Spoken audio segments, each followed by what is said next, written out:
point. Thank you. Um,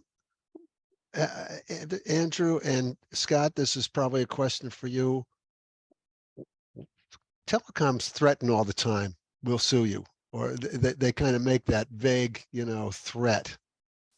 What, how do you answer that? I mean, I see that all the time, both vague, thinly veiled. Sometimes I've seen applications where they bring stenographers in the hearing room to try to intimidate them. And I constantly tell my local government clients, those threats are hollow, and here's why. If, for argument's sake, a local government denies an application for a wireless facility and gets sued in federal court and loses, they do not pay the applicant any compensatory damages or attorney's fees. Those threats are, for the most part, entirely hollow. The Supreme Court has ruled that you can't recover damages under the Telecommunications Act, and even creative site development companies who've tried to use 42 U.S.C. 1983, the Civil Rights Act, to say their rights are violated, they've been knocked down too. So as of now, I haven't found a single case where local government was successfully sued and paid 1 penny to the applicant, whether it was a carrier or a site developer. The only expense you have is your own attorneys. But fortunately, under federal law, actions under the Telecommunications Act are required to be expedited proceedings. These things typically last months rather than years. And as long as the local government doesn't hire a law firm who thinks the best avenue of redress is to try to extract as much in fees from their client as they can, these actions tend to be the least expensive litigation in federal court that I've seen in 30 years of practice. So any threat of litigation, generally speaking, is for the most part hollow. The only thing they get is an order from a judge ordering the local government to give them the permit to let them build the facility. I'm sorry, go ahead, Scott. I agree with everything Andrew said, and I have an additional answer. These local governments should not be afraid of getting sued by the telecoms in federal court. They should be concerned about getting sued in state court by their own constituents. And that is the kind of litigation that they really should be worried about, because there is the possibility of damages and fee shifting there. Further, you need to be mindful of who it is you represent here. You represent your constituents, the ones who voted you into office. And therefore, you should be concerned about advancing their interests as communicated to you by them, and as you can best do it within the law, of course. And so my second answer is, well, if you keep cratering to the telecoms, giving them everything, then, there's an election coming. You might be worried about that.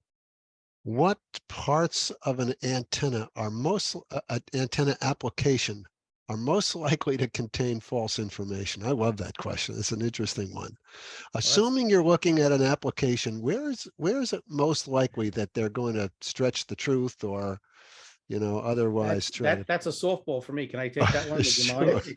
Sure. Okay, so right now I've seen applications from across the entire United States, and right now I would say in 95% of the applications, they contain patently false and materially misleading information. And unless your local code gives them guidance to your board to recognize when the information is false, they're not going to have it. So let's start with the basics. Easy one, FCC compliance reports. Fraudulent FCC compliance reports are used all the time. There's 2 key criteria.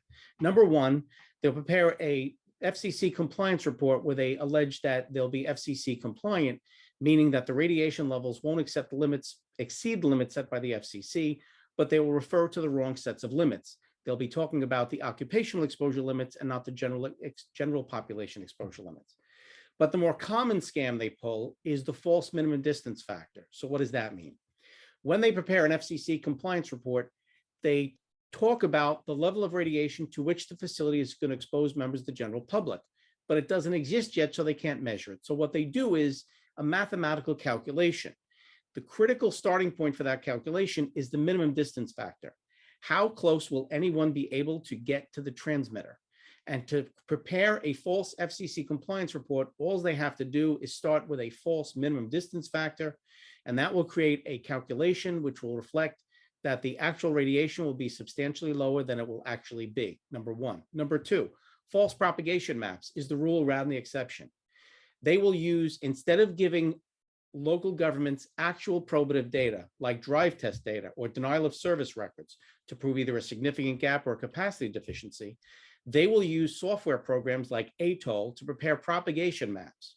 Now, there's nothing wrong with the software per se, but the software is easily manipulated to show maps that show anything you want.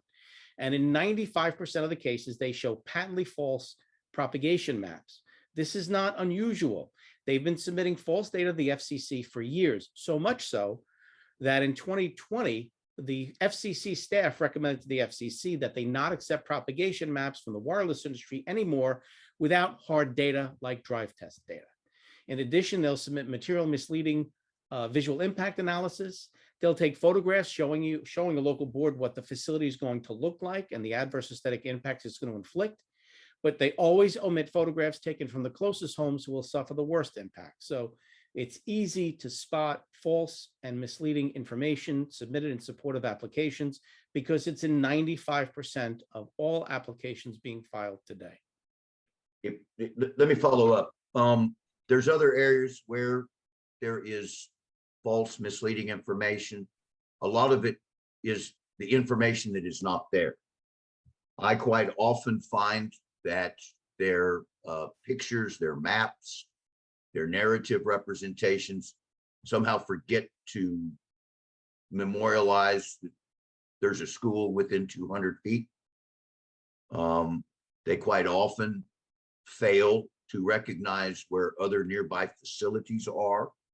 And of course, that would be useful for the significant gap or the need analysis. They quite often omit recognition of historical sites. And what I'm seeing a lot of now is they misrepresent the extent to which there is a categorical exclusion under NEPA. Nor do they address the circumstances where even though there may be a categorical exclusion, there may still be an environmental effect, thereby requiring an environmental analysis. So there